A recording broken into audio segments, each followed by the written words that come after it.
আসসালামু আলাইকুম। আজকে আমি আপনাদেরকে অপরাজিতা গাছ সম্পর্কে বলবো। অপরাজিতার বৈজ্ঞানিক নাম ক্লিটোরিয়া টার্নেটিয়া। ক্লিটোরিয়া নামটি ভঙ্গাকুর থেকে উদ্ভূত। ক্লিটোরিয়া টার্নেটিয়া অর্থ মূলত ভঙ্গাকুরের টার্নেটিয়া ফুল।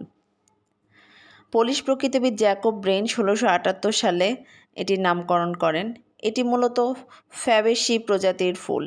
ইংরেজিতে একে ব্লু পাই, বাটারফ্লাই পাই, এশিয়ান পিজন উইংস ইত্যাদি বলা হয়।